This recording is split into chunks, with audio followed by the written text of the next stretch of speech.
What's up, everybody? I got Lucas back out here with me today. Lucas, what's the plans?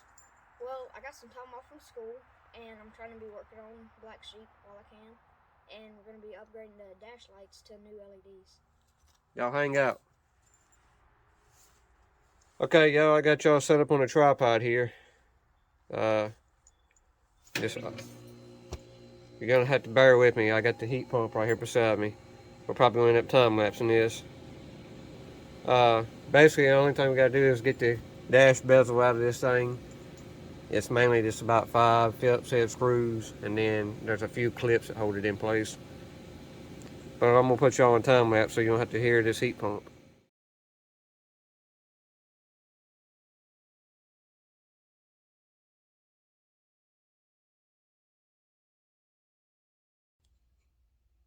Okay, y'all, we got the dash trim off. Before we yank this cluster out, I want to give y'all an idea. I know it's still a little bit daylight out here, but give y'all kind of an idea about what kind of lights that we really don't have. You can see one of the back lights on the dash light up in that hole. But if you notice on the instrument panel, even if I view it from a side angle, you can hardly see any light coming from back here. I mean, if I cover it up with my hand, I mean, that's pretty much all we got. So, with the LEDs, we hope to, well, we will see a big difference. I did this to my last truck, so it worked out pretty good. I'm gonna set y'all back up on a tripod here, and we're gonna get this cluster out.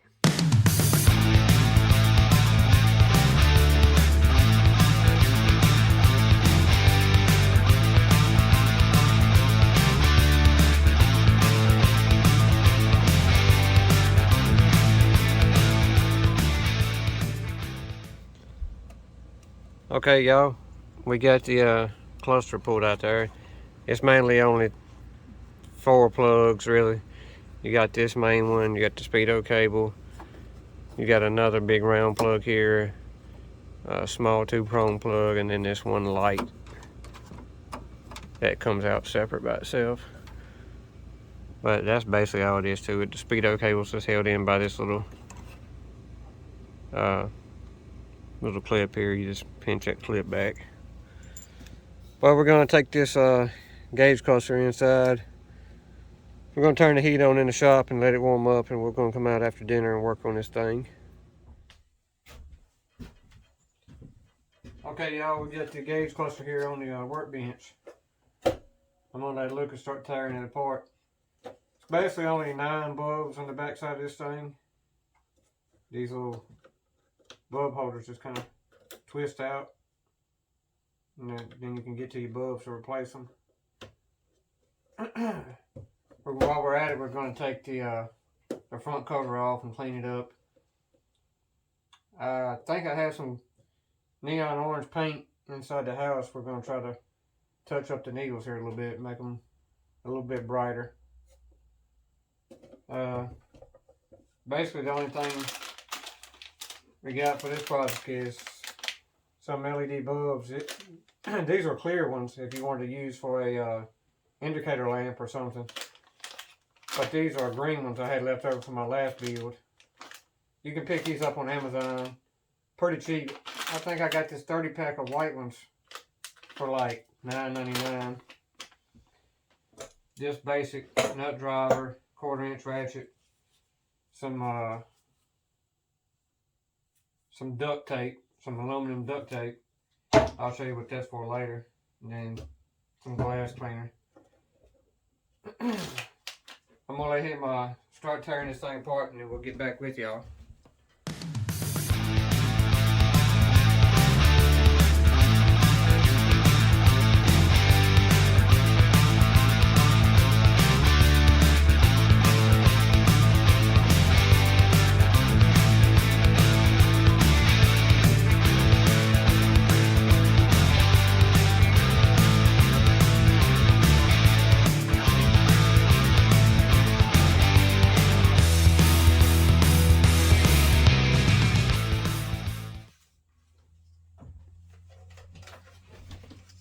basically once you get it stripped down, you left with nothing but the gear indicator there, which is, if a lot of y'all didn't know,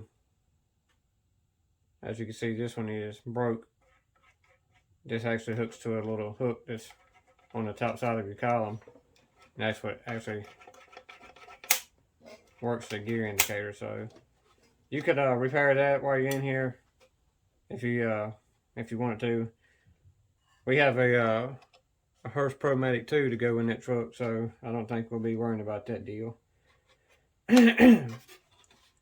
But basically right now, since you got it all tore down, if you're going this far, might as well just clean it up a little bit.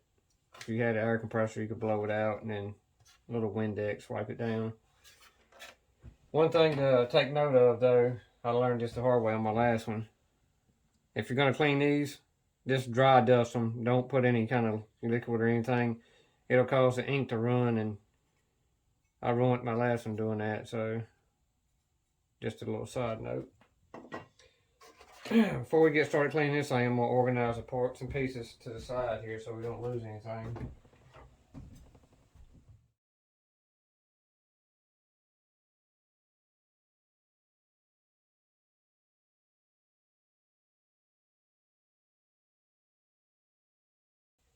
Okay, y'all, if you,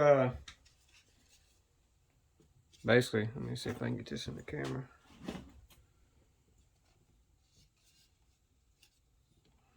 Don't want to focus. If you hold your front bezel up to the light, you can see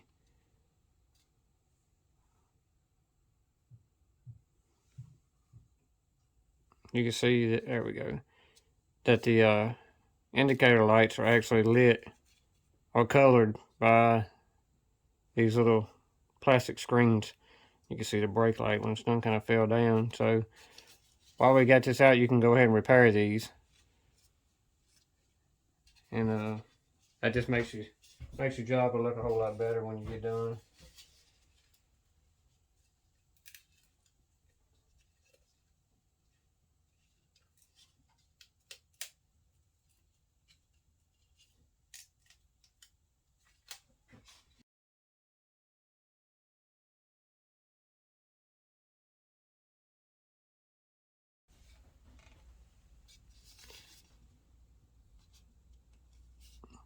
Let's see if I can get this camera. I don't know what the deal is with this camera.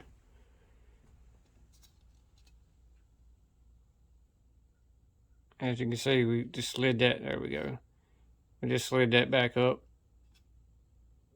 So that makes it, just little things like that makes your job turn out a whole lot nicer. You could actually, if this thing needed it, you could paint this bezel, but I would definitely remove the turn signal covers and all your warning light covers before I went to doing that. So I'm going to set this piece aside until we get ready to need it. Sorry about all the shakiness. I got the camera set up on the other workbench here, and it's every time I walk by it's shaking. I've seen this done on a couple other videos before. I'm not sure whose channel it was, but basically all we're going to do is, did you wipe that off? I said, did you get the back side of it? You said, yeah, wipe it off. Dad, you're supposed to wipe the whole piece off.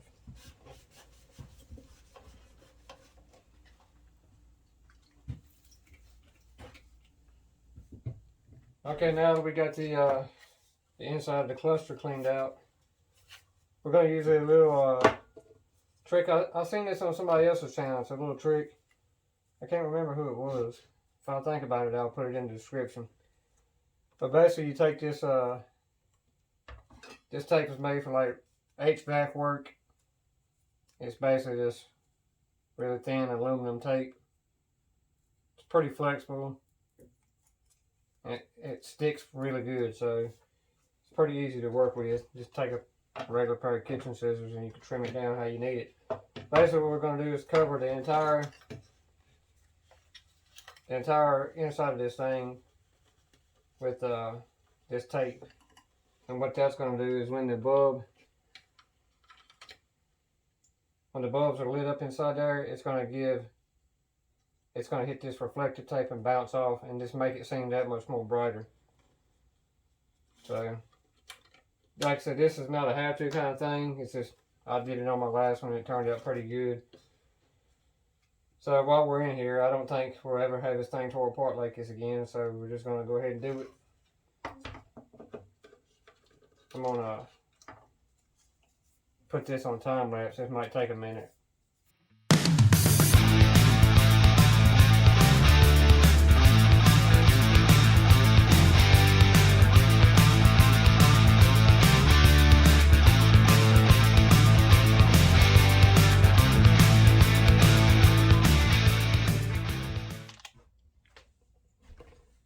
Okay, y'all, he got it all taped up on the inside. I'll give y'all a look at what it looks like here. Basically, you can see any kind of light that's going to hit that.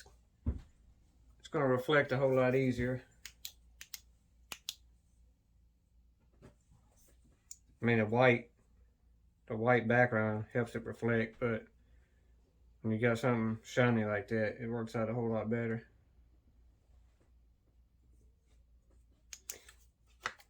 So, I'm going to get the workbench cleaned off and I'm going to get this set up for the next step of the project here. Okay, y'all, now we're getting ready to paint the needles on these gauges here. Basically what I got is just some craft store. This is acrylic paint, neon orange. It's supposed to glow in the dark, but it's kind of old. I used to use this to paint my gun sights with, so I don't know how much glow effect it'll have still in it, but let's see if I can zoom y'all in the best I can for this right here. Basically, all I'm doing is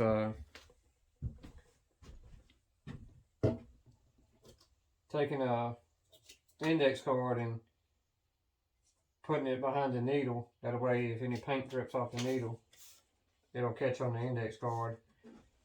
These needles are very fragile. You just got to keep that in mind when you're working with them. But pretty much just take your index card and slide it behind there. Then you can go ahead and paint your needle. Let it dry, pull your card out. You can pick this paint up pretty much anywhere, any craft store, or maybe go to local Walmart might have it.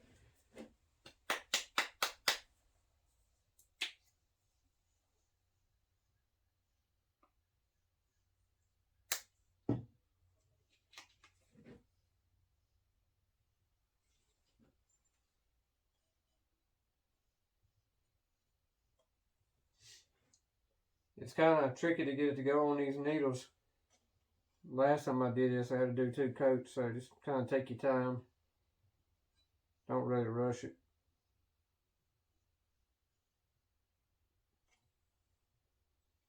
I got the speedo gauge sitting in a roll of tape just to kind of hold it level.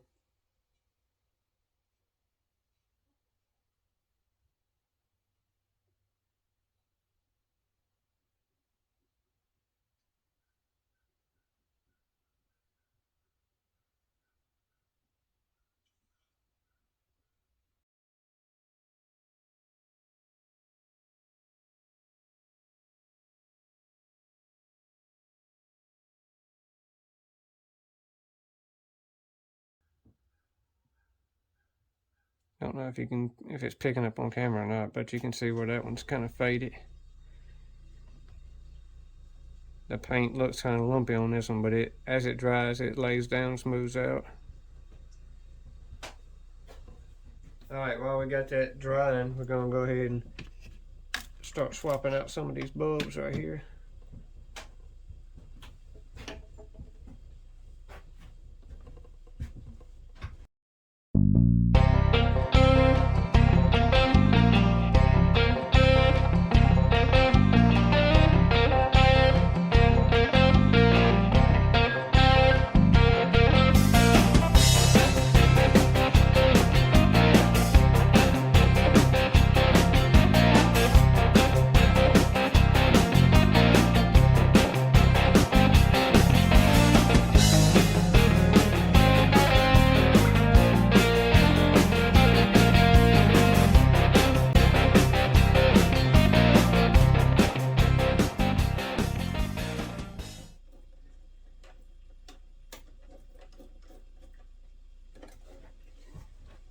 see if I can get y'all a decent shot of that thing before we put it back in the truck.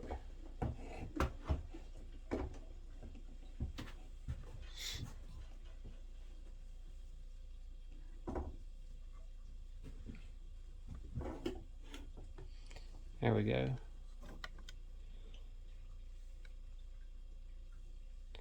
That's pretty much what it looks like. Might not look like a big difference right now, but when you light that thing up at nighttime, you're definitely gonna know it. Okay, y'all, we got this project wrapped up here. We're gonna give you a look at what these lights look like after we did the LED upgrade on them. Lucas, go ahead and pull them out there. As you can see, it's about the same time as it was yesterday when we started this project. It's about 4:15 out here, still daylight, so you can see a big difference in the brightness of the gauges. Turn the switch on there, Lucas, and try to turn signals out.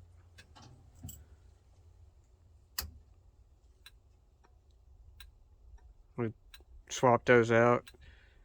The only problem we're having is the brake light and the seatbelt light. They're not seeming to want to work now, so I've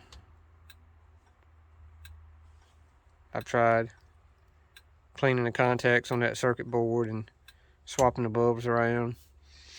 This might be a bad connection somewhere. We did hit the high beams, Lucas, down there on the floor. We did replace the high beam indicator with a white LED so it shows up nice and bright. While we was at it, we went ahead and did the heater control too. It's just one bulb for the heater control. We put a white LED in there. We're not going to put the trim back on it right now because, as you can see, we got a few loose wires hanging out down here. We're going to have to trace those down, see where they going to. So get a vacuum in here and vacuum up all these vents, clean it up nice and neat before we put it back together. Okay, y'all, we're going to give you one last look at the final product here on this project. Like I said, this is a pretty cheap upgrade you can do to these trucks. Doesn't cost much, just a few dollars and a little bit of your time. While I'm on the subject of these old trucks here, I want to shout out a few new YouTube channels we come across dealing with these old Mopars. A couple of these people I found on Facebook group pages, and some of these I just stumbled across on my own. A lot of these you'll probably recognize the names of them, but if y'all looking for new channels to follow or new content to check out on these old trucks, y'all go check out these channels. I got Matthew G here. Tony's Garage, I think he's got an 88 he's working on. Mopar Man 1978. I think he used to go by Mopar Nut, but his new channel is Mopar Man 1978. He's got a few Mopar projects he's working on over there. If you never checked out Gary's Garage, check out Gary. He's got a pretty bad little Barracuda with a built 318 in it, all motor, and that thing's pretty nasty. If you're into the first gen Dakotas like Project Mark 1 I got, Randy's Racing channel, he has a first gen Dakota with a small block in it, set up for no prep racing. That thing's pretty bad. Lil Hook Racing, he's got I'm pretty sure that thing's a long bed prospector. Last time I seen his channel, I think he was taking that thing apart and working on a tube chassis for it. A couple of these you might recognize. 318 will run.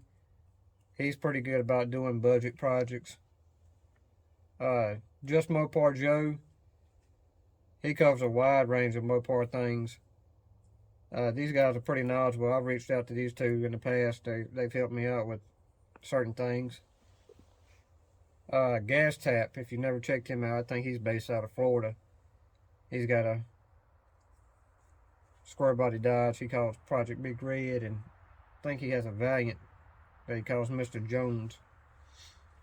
And finally we got Mad Ram 17.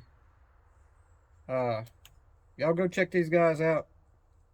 Give them a subscribe and like the page.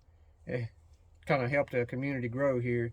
There's not many Mopar channels out there that cover budget projects, so everything that seems to be budget related is mostly geared towards Chevrolet and LS stuff or small block Ford. So it's about time we can show them Chevrolet guys what us Mopar guys can do on a tight budget. But until the next one, y'all stay safe. Have a good night.